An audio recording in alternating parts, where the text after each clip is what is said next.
now, if the initial flow I used when an item is created or modified, then whenever there's an update, this flow will run. Whenever this flow is created, it will run. Okay, I see. Okay. Can we change the one we already did? Yes, we Just can. We can. We can. okay. I was just We thinking can that do would that. save us. Yeah. Yeah, I actually thought about it, but I just wanted to answer your question. Richards, you have a question? Your hand is raised. Yeah, I have a question. So, in a situation whereby I already created a flow for when an item is created, and it happens that I want someone to create a flow when an item is modified, and I don't want to start from the scratch. Is there a possibility of copying the values, like the JSON values, to another flow type, like a modified flow type? That's starting from the scratch because I think they also have the same key values. Get me right? Okay. Yes. That is very, very possible. So let me quickly answer Richard's question. So to do that, probably you have a flow and you want that flow to be you want to have another flow with the same details. So now what you do is you save as. So you go to my flows on your Power Automate dashboard, go to my flows, select the three dots on that particular flow and save as. So now you can change the name or just leave it as copy off, and every single thing you have on the other flow, which is the initial flow, would be here. The difference is it is turned off till you turn it on. Does that make sense, Richards? So let me open this in a different let me try to open this and then open this one.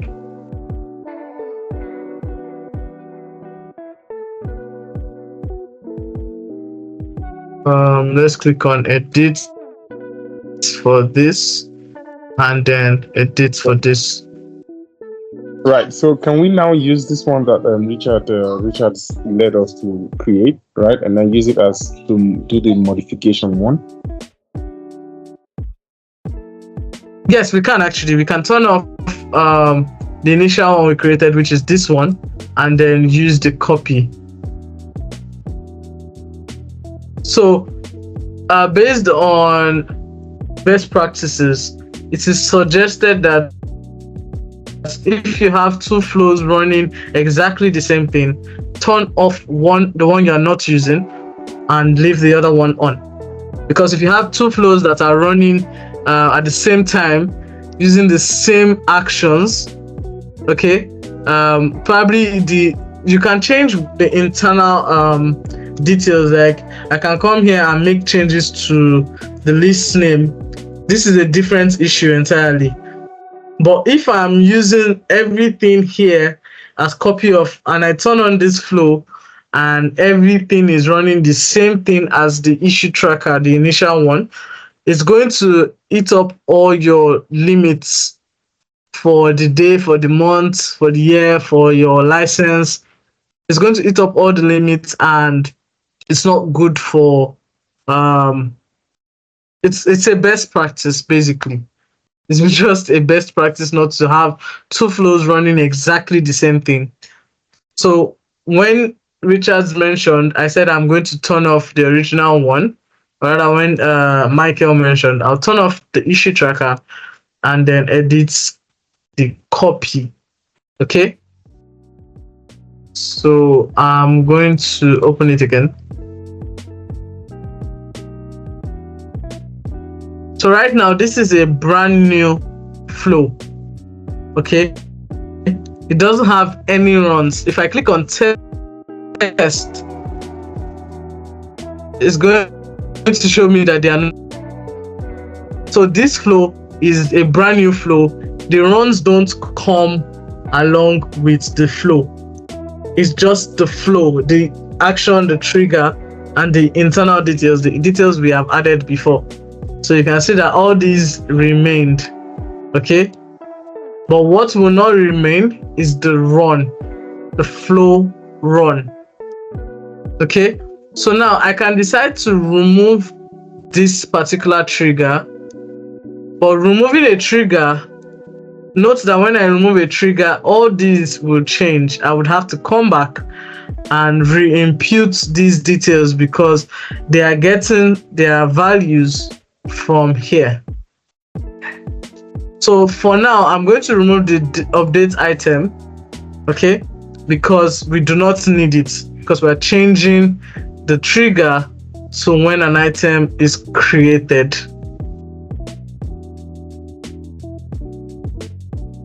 Okay. Created or modified. Created or modified, sorry. So I'm going to delete the delay also. So one other thing I wanted to add that I didn't add immediately was that I wanted to send the person that created the ticket an email also. You can actually do that. How do you do that? You just create a parallel branch. Now, a parallel branch meaning these two actions will run at the same time. Now, let me give an example of what I mean. So I'm going to send an email. So this one is sending an email to the person that it was assigned to. Now I want this to send an email to the person that created the ticket. So since both of the ticket has been received. Exactly. So they don't just think nobody has received the ticket, nobody's working on it. So I'm going to pick the person's name from the dynamic content, the person's email. So issue logged by email. I hope that doesn't give us an error. Your ticket has been received. So we say hi. Thank you for raising. I'm just trying to make this a little bit interactive. Someone will respond to your ticket shortly.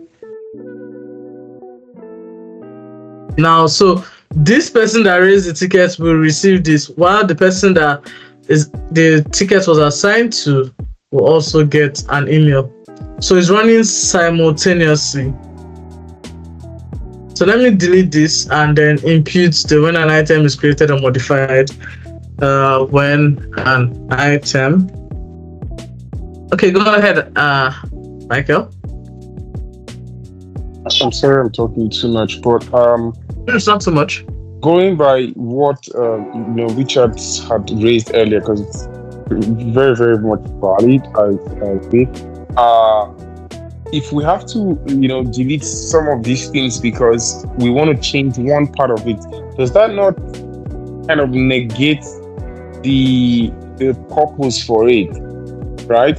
So, I just coming from what Richard had said, I want to just change one aspect of it, of the same flow, right? So I've copied every other thing I want to kind of, keep same, right? But I just wanted to change the initial one or edit the initial one to be when a ticket is created or modified rather than what the original one was, which is when a ticket is created.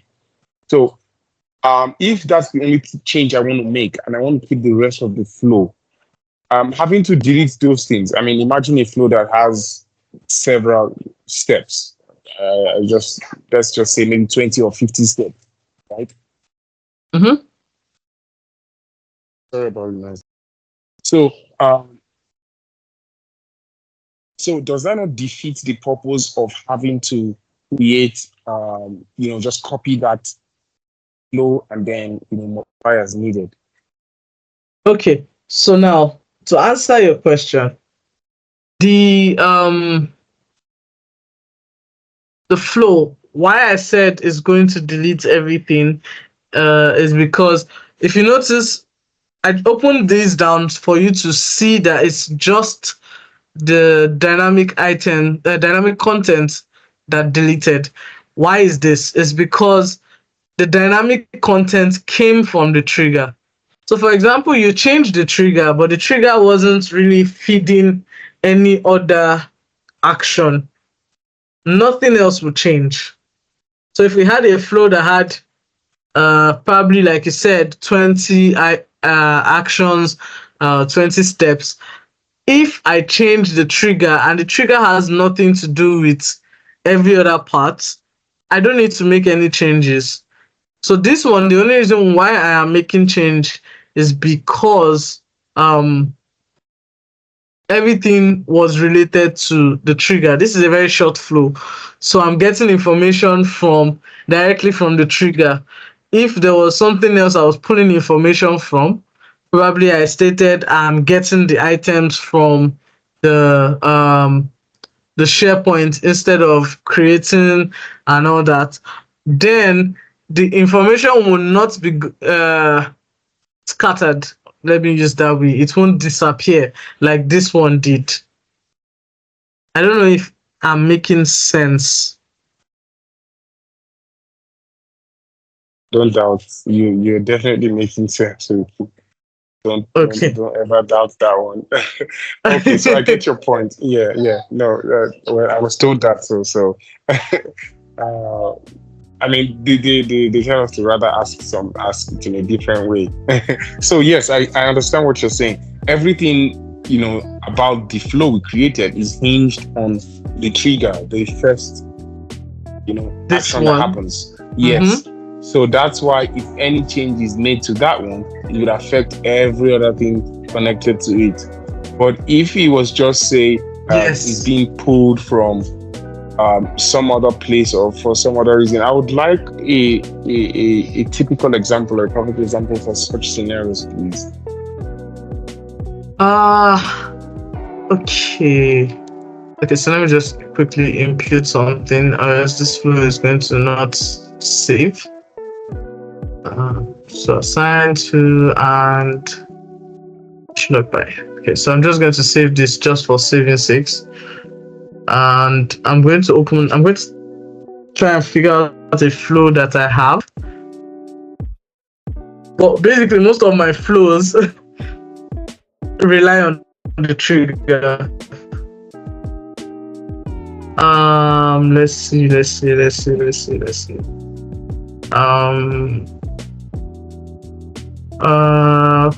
wait for the approval and to discuss certificates.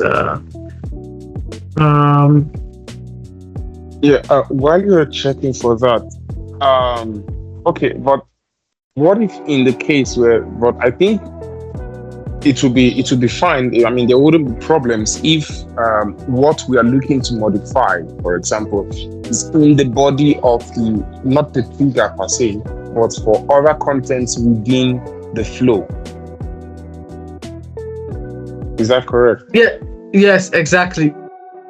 So now this is a flow that I have with other information. So why I said it will be hard for me to find a flow without dependence on the trigger is because most of my flows are from forms. Because all I need is information from a form. I don't really do much of getting information from a different server, putting it. So, for example, now this flow has several steps, and regarding, I remember Favor mentioned something regarding that I said will have a condition. This is what I meant by it would have a condition. Okay, we're not going to go into that today. You can try to read up on it because I know that my time is fast spent. So I'm definitely not going to go into that. But for your question, Michael, so for example now, this create item is very, very dependent. Oh god, everything is dependent. Okay, so This, if I delete this, it doesn't. If I create a copy of this particular flow now, and I delete this WhatsApp link, okay, it doesn't affect the running of this flow because the WhatsApp link only shows or pops up in the email here. I see.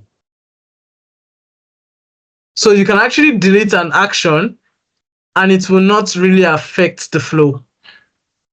It doesn't actually affect the flow except that particular thing is used here. So, for example, if I deleted this condition becomes totally useless because it's getting the outcome from this particular action.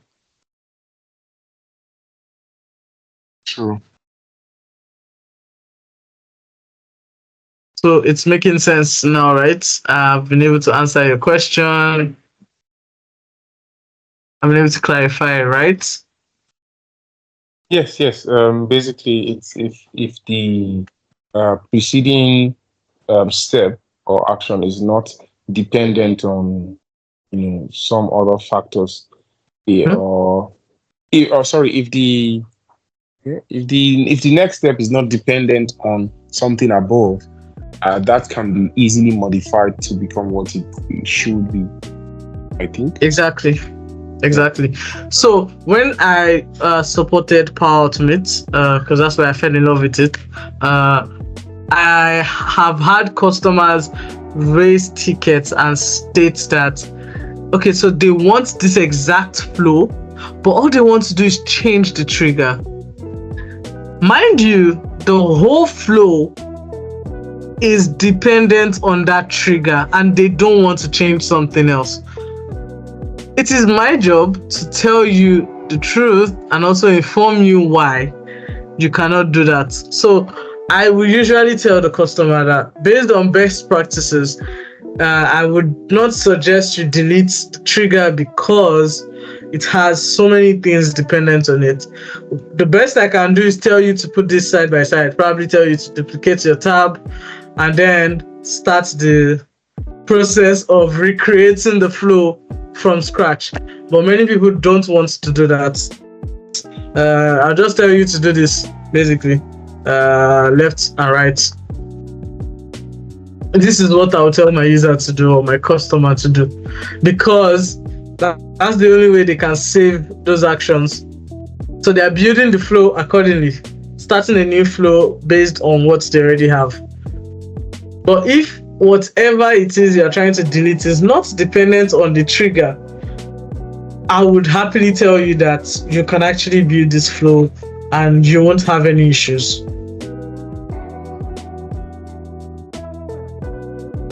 Does that make sense? More like all the best for our customer. Yeah, so what I try to do is curb their anger because the person will definitely be angry. So you have to plead with their inner man to understand that this is not something you can resolve if they go and press spoil, like my uncle would say. Right. I think it's simple. I mean, it's very logical. It behaves as designed, right? So that's Exactly. And since it's automatic, everything is basically automated. So anything that has value of that's coming from here, and you change it, and you think it's not going to, you change the trigger, and you think it's not going to change the whole flow, you're lying to yourself, obviously. And so it's just a flow is very easy. Also, it is very hard when you go deep into it. Okay, so there's one thing I wanted to show earlier I forgot to mention. It's this option, send as.